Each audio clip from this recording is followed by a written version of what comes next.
Hey guys, this is HD, and welcome to game number 2 between EG.Puma and d.Select from Assembly Winter ROG.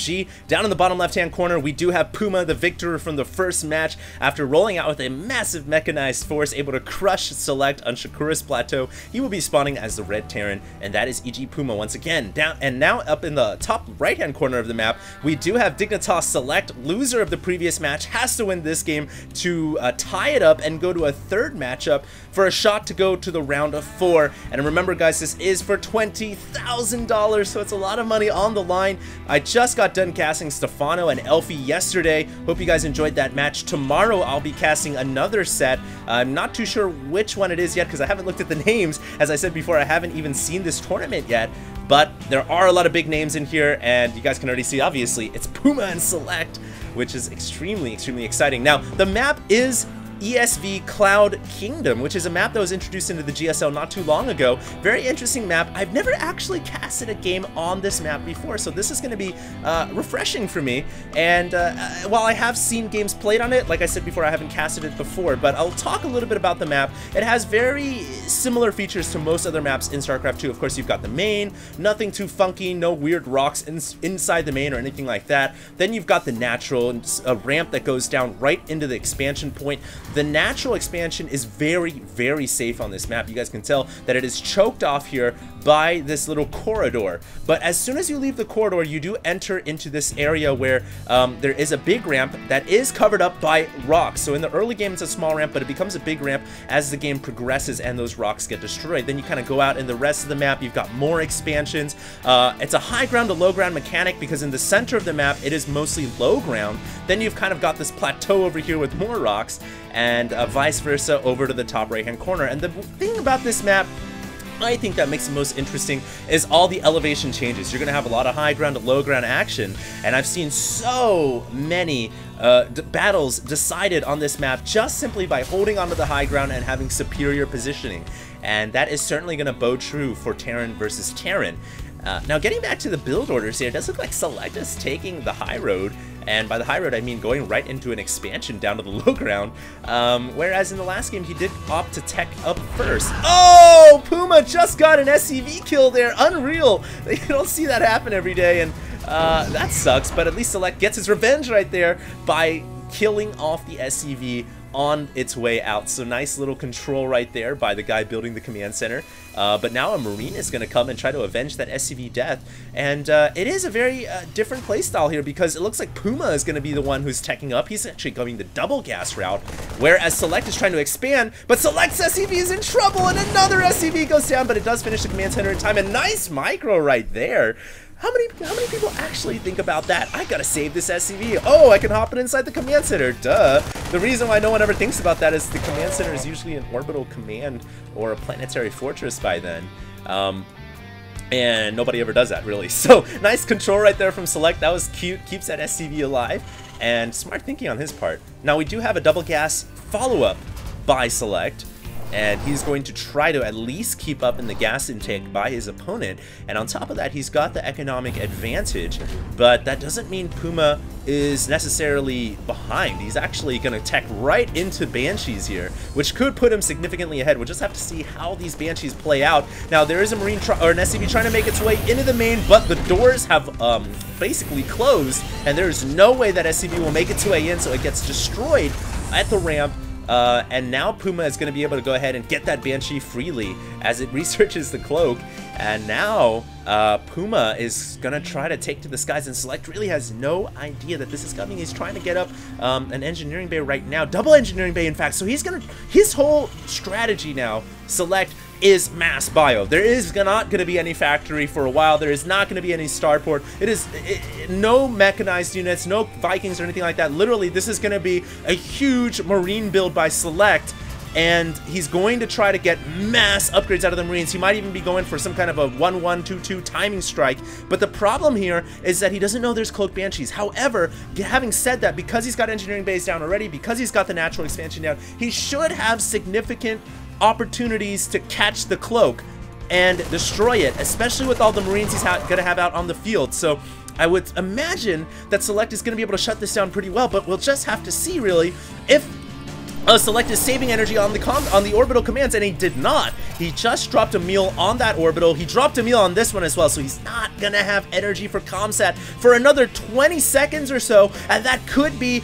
all the time that is needed for Puma to kill off a huge amount of SCVs here. And Puma is going to go right for the SCV line. He's going to get one SCV. He's going to get a second SCV. Now he drops the cloak, and Select has no missile turrets inbound. He has no Comsat energy yet for another 10 seconds, and Puma has killed off already 7 harvesters total in this game. He's going to pick off several Marines at the same time as well. He sees all the tech. He could even go for the mules as well, but I guess he just wants to pick off SCVs, being more of a permanent mark in damage against his opponent. And now finally a missile turret comes up inside the mineral line, but not before Puma just ravages Select's SCV count. Already 10 harvesters down this game, and now a cloak comes out to get rid of that Banshee, but he can't even get the Banshee. Puma micros it to the top left corner where there was no anti-air covering fire, and he gets the Banshee out of there alive, which means he can repair it, he can bring it back in, and he can continue to bring down the Thunder against Select. Beautiful plays here, big plays by Puma. And inside the main, what do we have going on? A factory follow-up. So we're gonna have more mech here to follow up the Cloak Banshees. This is like the new modern style of TVT. Something I've noticed here is Banshee mechanized army in TVT, and even in TVP as well. Seeing a lot of Terran players do that in Korea. Now here comes Puma with 3 Hellions. They don't have Blue Flame, I don't think, and he's gonna try to drop them off, but it's gonna get shut down. Oh, they do have Blue Flame. Incredible. Puma already has Blue Flame upgraded, but unfortunately that was sniffed out by Select, and Select gets a big win there, shutting down the Hellions, which of course in turn saves his SCVs, and even killing off the medevac too. Nice job. Now let's check the Harvester tab. 40 Harvesters for Puma, 36 for Select. Army tabs showing a 10 supply difference in favor of Puma as well. So Puma is in the lead right now. He's going to try to further that lead by bringing in a couple of Cloak Banshees as well at the same time, but I don't see those Banshees doing much damage because there is a missile turret very smartly placed in between the mineral fields here, so I'm not too sure how much damage those Banshees can get in. They might be able to deny this refinery, and it looks like they're going to do just that, forcing the cancel. 57 minerals returned for Select, but the problem here really is Select, who is the loser of the previous match, has to win this match. He's contained right now inside his base. He's not able to move out. He has to stay inside his 2 bases, and that is a problem. He's got to expand. He's got to muster up an army, and really I'm looking at his base right now. I don't see much, just a handful of Marines, and he's scrambling to get around the place to protect his base, but those Cloak Banshees are just picking him apart and eating him alive right now. These 2 Banshees total combined have 15 kills already, which is a pretty nice number. Don't get me wrong, and he is still keeping them alive, so he can do more and more damage. And now he's going to try to expand this ramp by destroying the rocks, which could help his army strike in. It's essentially going to make it more of an open pathway, and he can get more forces in at once. So that could be nice for him. But he's just kind of working around the perimeter right now. Select, and now Select brings his Marines over to the north, but there are Blue Flame Hellions underneath, and they roast up a large majority of those Marines, or at least force them to hop inside the medevac. So nice micro by Select to keep the Marines alive, but man, Puma is just knocking on the front door, and Select has no answer whatsoever. He has no answer at all right now, and really, I don't know what he's going to do. He's got to get siege tanks out to defend against the Hellions. He finally kills off that annoying, pesky Banshee, and now, I guess for the first time, you can kind of breathe and relax a little bit. But I definitely feel like the harass has cost Select dearly. Look at Select supply right now, 76 supply, under 106. I think a lot of that having been attributed to Select just not able to stay on point with the macro, not hitting his cues, not hitting his build order at the timing he would like to, and that's because he's been harassed literally all game long by Puma, and Puma just dominating and showing why he's got a 70% win rate in TVT, and now that siege tank army ready to roll out. That army is just looking really, really devastating. Select has got to get it together now if he's going to try to hold on and get into the third game of this round of 8 matchup. He's going to try to expand over to the third. I like that plan. He's got to get some minerals harvested over there. Right now, Puma is just kind of mobilizing across the map, really, controlling all the Xel'Naga towers, getting as much vision as possible, but Select is not deterred. He is pushing out across here, going to try to get some damage in, but he's literally going to be pushing into this massive tank army, and I don't know how he's going to hope to deal with that at this point. It's going to be a really big uphill battle for him, especially just look at his army. It's just ragtag compared to this army. Oh my goodness. I don't think Select realizes what he's about to walk into, and he drops the comm set, and I think now he's just realized how much work he's got to do if he's going to have a chance at defeating Puma now.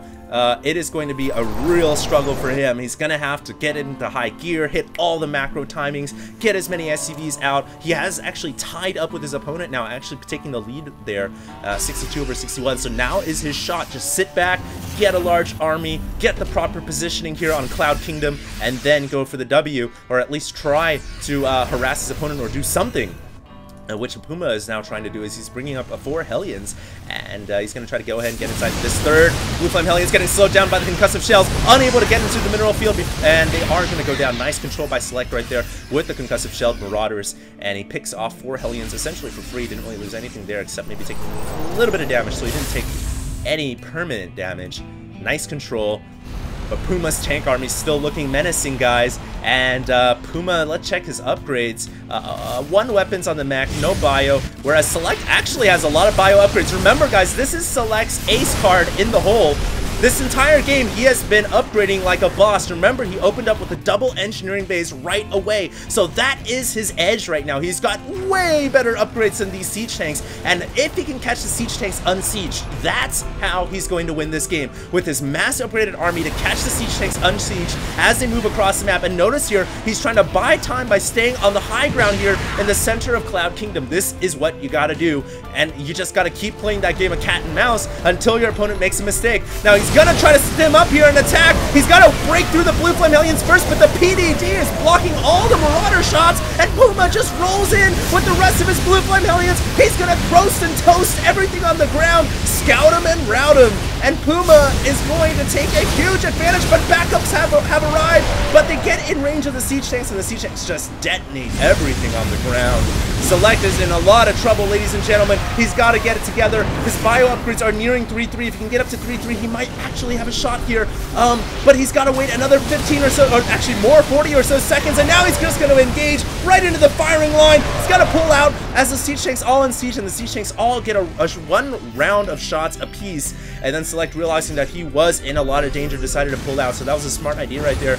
But still a back and forth game right now. Select is nearing that crucial 3-3 upgrade, and that is going to be his claim to fame. Can he get back in this game once that upgrade finishes or not? Puma is starting to siege up an inch closer, ever and ever closer over to Select, trying to constrict Select's natural entrance over to the third and thereby over to the 4th expansion, and that is a very, very smart idea. As long as Puma can siege up this area right here, it's going to be extremely difficult for Select to mobilize out and get control over the rest of the map. And now it looks like Puma rolling in with more Blue Flame Hellions over to the 3rd. He roasts up more SCVs, and taking a look at the SCV kill count so far, 30 Harvesters killed for Puma and a measly peasly 1 for Select, and that really has been the tale of this matchup thus far. And now Puma continuing to inch the tanks, brings in a couple of Vikings, not too sure what he's looking for. He ended up losing a couple right there. Nice play by Select to pick those off immediately, and now Select's gonna stim up everything and roll in.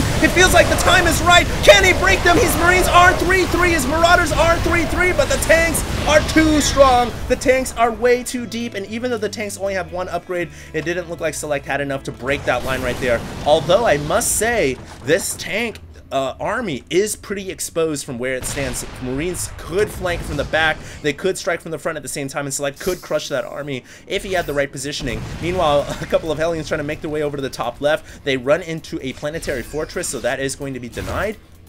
And Puma trying to expand down the southern end of this map. So essentially we have a north versus south polar positions here between these two players. And now Puma deciding now's the time is right to go ahead and pull back as he brings in more Hellions to harass the third. And he is going to stack up a couple of SCV kills. Nothing too serious right there because Select did have a large portion of his army back at home. And Select is still in this game. Don't get me wrong, ladies and gentlemen. I actually am very surprised Select is only behind by about 10 supply right now. But what is on God's good earth is he going to do about these tanks? There are so many tanks. Oh my god. And now, all of a sudden, Puma is about to catch up in the upgrade department as well. 3 weapons. Not entirely catching up because, of course, he's not researching armor, whereas Select is. But nevertheless, it's usually better, and usually it doesn't really matter to get armor on tanks. It helps, but weapons is pretty much the crucial upgrade of the day.